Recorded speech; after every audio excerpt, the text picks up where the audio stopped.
Oui, monsieur le maire, à cette occasion, la convention avec l'association des immigrés italiens, je voudrais simplement revenir sur les propos qui ont profondément ému la communauté italienne de Grenoble et ses descendants, parce que sur un plateau de télévision nationale, vous avez indiqué avoir entendu qu'à Grenoble avait existé dans les bars un panneau interdit aux chiens et aux ritales, et évoqué, je dirais, sans précaution, ni nuance, comme délinquants et mafieux, les aïeux des Italiens d'aujourd'hui. Alors il s'agissait toujours d'étayer, je comprends bien, vous étiez dans une démonstration selon laquelle la société française est raciste, qui rejoignait un petit peu ce que Christine Garnier disait avec l'État systémique raciste. Mais ce que je voudrais vous dire, c'est que le buzz que vous cherchiez alors à faire nationalement, pour votre promotion personnelle, politique,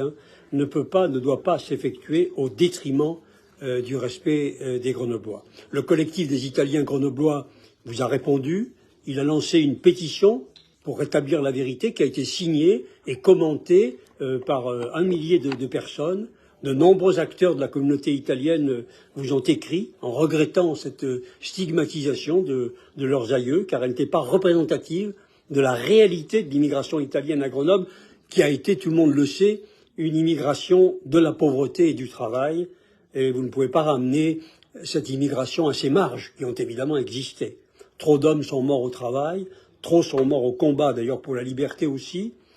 car au contraire de cette caricature qui est apparue, malheureusement, l'immense majorité de ces Italiens voulaient faire une place au soleil à leur famille et ont tout sacrifié pour cela, on le sait bien, travaillant dans les usines, dans les mines, dans le bâtiment, parfois 7 jours sur 7. On leur doit le Grenoble moderne d'aujourd'hui. Alors si vous aviez pris un peu de temps, j'irais pas dire jusqu'à une immersion, mais pour aller à Corato ou pour entendre les histoires de leur famille, parce que ces histoires de famille sont transmises de génération en génération avec beaucoup d'amour, vous n'auriez jamais répondu ce que vous avez répondu sur BFM,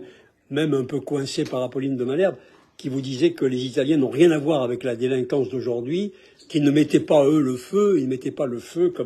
comme la délinquance d'aujourd'hui. Alors, ce que je voudrais simplement vous dire à l'occasion de cette délibération, par respect pour eux, pour leur famille et leurs descendants, par respect aussi pour l'histoire de la ville, je vous demande d'essayer de rectifier vos propos, de reconnaître que cette stigmatisation était maladroite, blessante, et que vous vous êtes laissé emporter dans une interview. Ça peut arriver à tout le monde, bien entendu. Ça pourrait m'arriver à moi. On peut toujours se laisser emporter, mais que vous le regrettez parce que